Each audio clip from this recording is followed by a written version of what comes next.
is short. I remember from last year the buzz that starts to occur as the homily goes on.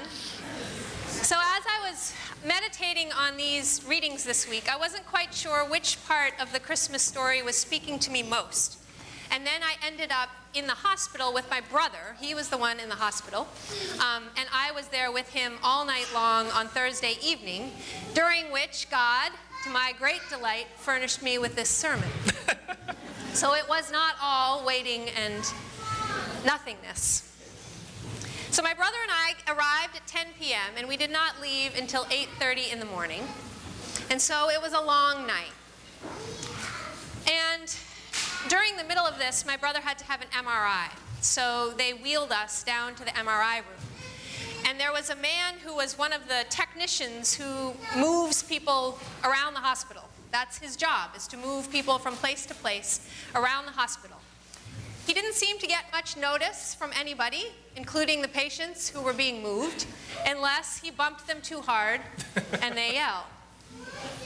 He came in and he was so tender with my brother. My brother was in incredible amounts of pain. And he took me and my brother and he walked us through all these little tunnels in the hospital, and it was chilly because there's no heat in these little tunnels. And eventually we came to the MRI room, and at this point it was 4 in the morning. So I was getting a bit tired and a little bit restless. And he set me up in the waiting room of the MRI center, which was, as you might expect, completely empty. And he gave me the television clicker, and he said, "You can watch anything you want," which I was pretty pleased about. He brought my brother in, and I thought I wouldn't see him again. So I sat down in a chair and turned on the television. Well, about 10 minutes later, after he had settled my brother in, he came out, and he had 3 warm blankets in his hand. There are these blanket warmers in the hospital, which I didn't know about. And he said, "Come lie on this couch." And he asked me my name, and I said, "Rachel." His name was David. And he put one down for my head, and he said, "Rachel, lie down." And I laid down, and he tucked me in.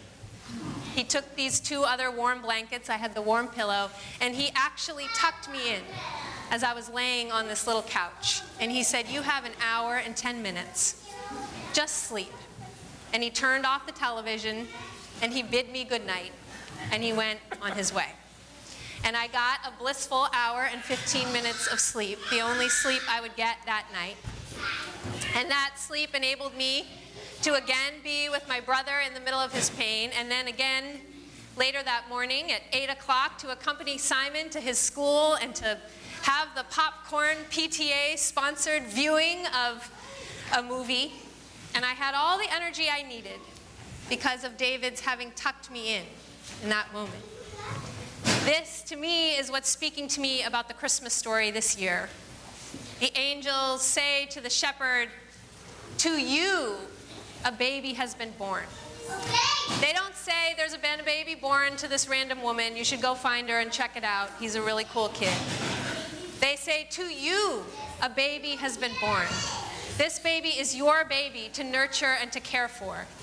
And to me, the radical good news in that is that God is always, ever widening our experience of nurturing partnership. God is always inviting us into a moment of family, whether that family is biological family or not.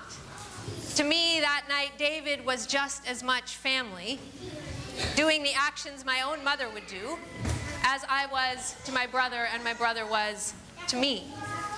And that, I think, is how we find Bethlehem in every moment. In every moment, we are invited to take the road to nurturing partnership. In every moment, we're invited as an overwhelmed Mary, not knowing who is going to help nurture her through all of this, to be Joseph, to say yes, to be the shepherds, to say yes. We're invited to know that someone is journeying towards us in our overwhelmedness and will reach out.